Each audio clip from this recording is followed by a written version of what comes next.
నమస్తే, welcome to Suman TV. నేను మీ హరిత. రానున్న రోజుల్లో బంగారం ధర 10 గ్రాములు 70,000కు చేరువ కాబోతుందా? ఇప్పుడున్న పరిస్థితుల్లో బంగారం కొనాలా వద్దా? అసలు బంగారంపై ఇన్వెస్ట్ చేయొచ్చా? దీని గురించి ఇప్పుడు మనం మాట్లాడబోతున్నాం. స్టూడియోలో ఉన్నారు సర్టిఫైడ్ ఫైనాన్షియల్ ప్లానర్ లీలా రవికాంత్. హలో రవికాంత్ గారు, నమస్తే అండి. కొన్ని రోజుల్లోనే బంగారం ధర 10 గ్రాములు 70,000కు చేరువ కాబోతుందని కొన్ని వార్తలైతే వస్తున్నాయి. ఇది ఎంతవరకు వాస్తవం? తాకట్టులో ఉన్న బంగారాన్ని విడిపించి ఆ రోజు ఆన్లైన్ రేటుకే మేము కొంటాం. Sharma gold company. గ్లోబల్ పరిణామాలు తీసుకుంటే కనుక అంటే ఇప్పుడు లాస్ట్ 2-3 ఇయర్స్ అంటే యుక్రెయిన్ వార్ మొదలైన దగ్గర నుంచి అట్ ద సేమ్ టైం అమెరికాలో ఇన్ఫ్లేషన్ పెరగటం, ఇవన్నీ కండిషన్స్ తీసుకుంటే, డాలర్ యొక్క ఫ్లక్చుయేషన్స్ అవన్నీ తీసుకుంటే స్టెబిలిటీ కోసం ఎకానమీస్ గ్లోబల్గా ఉన్న కంట్రీస్లో ఎకనామీస్ అన్నీ కూడా బంగారాన్ని కొంత పార్ట్ రిజర్వ్ చేస్తూ వస్తున్నాయి. గత 2 ఇయర్స్లో మనం చూస్తే అటు చైనాయే కాదు, వేరే కంట్రీస్ కూడా బంగారాన్ని కొంటూ వస్తున్నాయి. ఈ కండిషన్లోనే గోల్డ్ 45 నుంచి అరౌండ్ 62-63 దాకా లాస్ట్ 2-3 ఇయర్స్లో పెరిగింది. పోస్ట్ కరోనాలో గోల్డ్ మీద మళ్ళీ అగైన్ డిమాండ్ అనేది ఇప్పుడు మళ్ళీ మొదలైంది. అట్ ద సేమ్ టైం ఇండియాలో ఉన్న కండిషన్స్ ఏంటంటే, గోల్డ్కి పెళ్ళిళ్ళు సీజన్ అని, లేకపోతే ఫంక్షన్ సీజన్ అని అట్లాగో వస్తుంది. బట్ నెక్స్ట్ 1-2 మంత్స్ కొంచెం మూడమని చెప్పి అందరూ బంగారం కొనడం. బట్ ఏదైనా సరే నెగిటివ్ మూడ్లో ఉన్నప్పుడే బంగారం కొంటే మంచిది. అదే పాజిటివ్ మూడ్లో ఉన్నప్పుడు బంగారం అంటే ఇప్పుడున్న పరిస్థితుల్లో ఇప్పుడు గోల్డ్ కొంటే బెటర్ అంటారా? చాలా వరకు మనీ అంతా మార్కెట్లోకి మూవ్ అవుతుంది, స్టాక్ మార్కెట్స్లోకి అన్నిట్లోకి మూవ్ అవుతుంది. ప్రతి కామన్ మ్యాన్ కూడా మేము మార్కెట్స్లో ఇన్వెస్ట్ చేయాలన్న ఉద్దేశం, ఒక చిన్న ఇది వస్తుంది. ఆ సెంటిమెంట్లో ఏంటంటే గోల్డ్ మీద సిల్వర్ ఆర్నమెంట్స్కి కూడా కొంతమంది మనం యంగ్స్టర్స్ అందరూ మూవ్ అవుతూ వస్తున్నారు. సో ఆ కండిషన్లో చూస్తే ఆర్నమెంటల్ గోల్డ్ ఏదైతే ఇదవుతుందో దాని యొక్క డిమాండ్ అయితే కనుక, ఎప్పుడు డిమాండ్ ఇండియాలో డిమాండ్ ఉంటుంది. But at the same time మనం ఇప్పుడు కొనాలా, రేపు పొద్దున ఫ్యూచర్లో కొనాలా అని ఆలోచిస్తే కనుక, రేపు నెక్స్ట్ 1 మంత్లో సీజన్ కాదు కాబట్టి ఆ టైంలో కనుక ఆర్నమెంటల్ గోల్డ్ చూసుకునే వాళ్ళు ఆ టైంలో చూసుకోవచ్చు. But at the same time global conditions ఏంటంటే మార్కెట్ పెరిగే అవకాశం ఉంది, కానీ తగ్గేటట్టు ఏమి కనిపించట్లేదు. అంటే కామన్ మ్యాన్ ఇప్పుడున్న పరిస్థితుల్లో గోల్డ్ కొనాలంటే ఆర్నమెంట్స్ కొనాలా, ఎలా కొనాలి? ఇన్వెస్ట్మెంట్ పర్పస్ కోసం చూసేవాళ్ళు గోల్డ్ బాండ్స్ ఉన్నాయి. అండ్ గోల్డ్ని ఈరోజు మీరు గూగుల్లో కొనొచ్చు, పేటీఎంలో కూడా కొనొచ్చు. సో ఏ రకంగా అన్నా సరే గోల్డ్ ఇన్వెస్ట్ చేసేవాళ్ళు సిస్టమేటిక్గా కొంటే యావరేజ్ ప్రైస్ తక్కువగానే కనిపిస్తుంది. సో ఆ సొల్యూషన్ ఉంది. గోల్డ్ ఆర్నమెంట్గా కొంటే ఏంటంటే దానికి తరుగు అని, మేకింగ్ ఛార్జెస్ అని ఇవన్నీ ఉంటాయి. రేపు పొద్దున్న టేస్ట్ అండ్ ఫ్యాషన్, ఇప్పుడు ఆడవాళ్ళకి టేస్ట్ అండ్ ఫ్యాషన్, చిన్నపిల్లల కోసం గోల్డ్ కొన్నారు. ఆ పిల్లలు పెద్ద అయ్యాక మనకి ఏం గోల్డ్ ఆర్నమెంట్ కావాలి అనేది డెసిషన్ తీసుకోలేరు. అప్పుడు ఇవి మళ్ళీ కరిగించినప్పుడు దాని వాల్యూ డిప్రిషియేట్ అవుతుంది.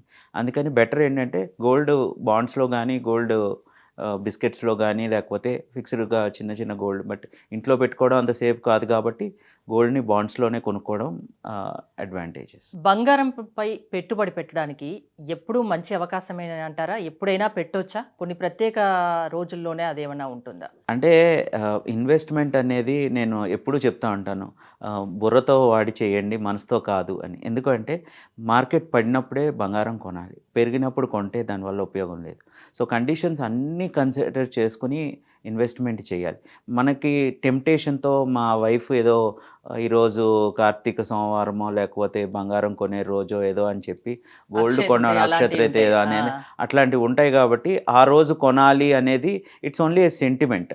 But at the same time మనకి ఎప్పుడు తక్కువ ఉంటే అప్పుడు ఇన్వెస్ట్మెంట్ చేసుకోవాలి. సో ఆ రోజు కావాలంటే దాన్ని ఆర్నమెంట్ కింద గిఫ్ట్ ఇచ్చేసి వీ కెన్ బీ సేఫ్, ఎందుకంటే ఆ రోజు కొంచెం రేట్ ఎక్కువ ఉంటుంది కాబట్టి. సో ఎప్పుడైనా ఇన్వెస్ట్మెంట్ గోల్డ్ని పడినప్పుడు కొనుక్కోవడం, పెరిగినప్పుడు దాన్ని ఆర్నమెంట్లో చేసుకున్న మనకి అడ్వాంటేజ్ ఉంటుంది.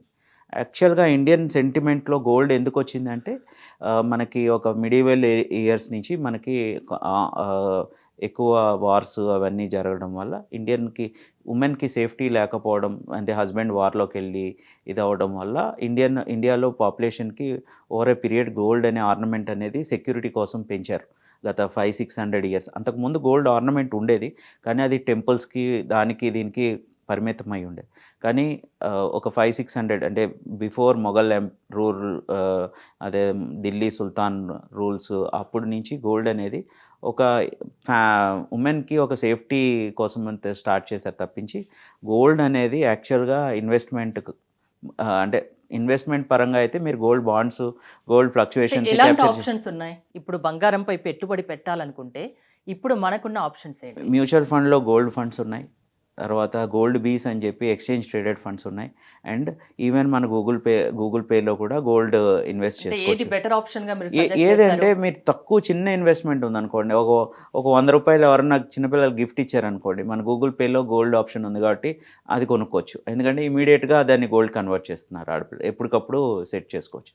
అట్లాగే మీరు లాంగ్ టర్మ్ ఇన్వెస్టర్ అనుకోండి, బాగా మార్కెట్లో ప్రాఫిట్ వచ్చింది, కొంచెం డైవర్ట్ చేద్దాం అన్నప్పుడు మార్కెట్లోనే ఉన్న గోల్డ్ బీస్ అట్లాంటి వాటిల్లో ఇన్వెస్ట్ చేసుకోవచ్చు. అదే లేకపోతే ఇంట్లో వాళ్ళు గిఫ్ట్ కానీ పుట్టింటి నుంచి ఎవరన్నా ₹1,00,000 గిఫ్ట్ 2 లక్షలు వచ్చినప్పుడు అవి గోల్డ్ బాండ్స్ కింద కనుక తీసుకోగలిగితే దట్ ఈస్ మోర్ సెక్యూర్. అంటే బంగారాన్ని మీరు ఒక స్థిరాస్తి లాగా చూస్తున్నారా? ఎస్, బంగారం ఎప్పుడైనా సరే ఫ్యామిలీకి ఒక సెక్యూరిటీ అండ్ సేఫ్టీ. మీరు ఫేమస్ గోల్డ్ లోన్ అడ్వర్టైజ్మెంట్లు చూస్తే కనుక అవే చెప్తారు. సో బంగారం అనేది ఇండియన్ కమ్యూనిటీలో ఒక అసెట్ క్లాస్లో ఒక కీ రోల్ ప్లే చేస్తుంది. ఈరోజు India is inhabited by poor అని చెప్తారు, బట్ ఎందుకు India is inhabited by rich and inhabited by poor అంటే ఎందుకంటే ఇందుకనే బంగారం ప్రతి ఇంట్లో ఒక 10 గ్రాములనే ఉంటుంది. So India is rich inhabited by poor. ఇప్పుడు 10 గ్రాముల బంగారం ధర చూసినట్లయితే ఆర్నమెంట్ వచ్చేసి 58 వరకు ఉంది. 24 క్యారెట్స్ ప్యూర్ గోల్డ్ అయితే 62 వేల వరకు ఉంది. సో ఇప్పుడున్న పరిస్థితుల్లో ఇప్పుడు బంగారం కొనాలి అనుకున్న వాళ్ళకు మీరేం చెప్తారు ఫైనల్గా? నీడ్ బేస్డ్ బంగారం కొనమని చెప్తాను. అవసరం ఉంటేనే కొనాలా? అవసరం ఉంటే కొనండి, లేదు అంటే ఇన్వెస్ట్మెంట్ కింద స్లోగా ఇన్వెస్ట్ చేయండి. మీకు ఒక పాప పెళ్లి కోసం కొనాలంటే ఇప్పటి నుంచి నెల నెల ఒక 5,000 గోల్డ్ ఇన్వెస్ట్ చేయండి బాండ్స్లో. ఓకే, మళ్ళీ గోల్డ్ స్టోర్లోకి వెళ్ళి మేము 5,000 స్కీమ్ కట్టాము అట్లాంటివి ఏం చేయొద్దు. 5,000 బాండ్స్ కట్టండి, అఫీషియల్గా మన అకౌంట్లో ఉంటుంది, రేపు పొద్దున్న ఫ్యూచర్లో కేవైసీ కంప్లైంట్ ఉంటుంది, ఏ రకమైన ప్రాబ్లం ఉండదు. అదే మరి గోల్డ్ షాప్లో కొని దాన్ని 10 మంత్స్ తర్వాత డిస్కౌంట్ కూపన్స్ అవన్నీ ఏంటంటే ఒక చిన్న మార్కెటింగ్ స్ట్రాటజీ తప్పించి మీకు ఒరిజినల్గా అయితే కనుక, ఎందుకంటే తరుగు లేదా మేకింగ్ ఛార్జెస్ అవన్నీ ఉంటాయి కాబట్టి మీ ఇంట్రెస్ట్ దానికే సరిపోతుంది. అంటే చాలామంది ఇప్పుడు వార్తలు వస్తున్న నేపథ్యంలో బంగారం 70,000 అవుతుందట, ఇప్పుడే కొనిపెట్టుకుంటే బెటర్ అని చాలామంది ఆలోచిస్తూ ఉండొచ్చు. అలాంటి వాళ్ళకి ఏం చెప్తారు? గోల్డ్ అయితే పెరుగుతుందండి, అంటే ఓవర్ ఏ పీరియడ్ నెక్స్ట్ 1-2 ఇయర్స్లో గ్లోబల్ ఛాన్సెస్ లేదా? తగ్గే ఛాన్స్ ఏం కనిపించట్లేదు. గోల్డ్ అయితే ఏంటంటే 1-2 ఇయర్స్లో మట్టుకి మీరు అంటున్న 70,000 ఇంకా ముందే అవ్వచ్చు కూడా, but it had got continuous appreciation. ఎందుకంటే డాలర్ కండిషన్స్ కానీ, వరల్డ్లో మిడిల్ ఈస్ట్లో క్రైసిస్ కానీ, లేకపోతే యుక్రెయిన్ రష్యా వార్ కానీ, అమెరికన్ ఎలక్షన్స్ వస్తున్నాయి నెక్స్ట్ ఇయర్, అక్కడ కూడా ఇన్ఫ్లేషన్ బాగా పెరుగుతుంది. సో డాలర్ ఎక్కువ కొంటున్నారు, సో అప్పుడు గోల్డ్ వాల్యుయేషన్స్ అన్ని వేరియన్స్ వస్తుంది. ఓకే, పెట్టుబడి పెట్టాలనుకుంటే ఎనీ టైం బంగారం మీద పెట్టుబడి పెట్టాలి, బంగారాన్ని ఒక పార్ట్ కింద ఇన్వెస్ట్ చేయాలి. కాకపోతే పెరిగే ఛాన్సే ఉంది, 70,000కు చేరువ కాబోతుంది అని చెప్తున్నారు అంతే? ఎస్ 2003 నుంచి చూసుకుంటే 4,000 నుంచి ఈరోజు 60,000కి వచ్చింది. సో ఈక్వల్ టు మార్కెట్, అందులో కూడా గ్రోత్ ఉంది. బట్ ఆ పర్సంటేజ్ అనేది you need to think on based on your risk and requirement of the family. Thank you Ravikanth garu. ప్రస్తుతం ఉన్న ట్రెండ్స్ని బట్టి చూస్తే బంగారం పెరిగే ఛాన్సే తప్ప తగ్గే ఛాన్స్ కనిపించట్లేదని రవికాంత్ చెప్తున్నారు. చూస్తూనే ఉండండి సుమన్ టీవీ.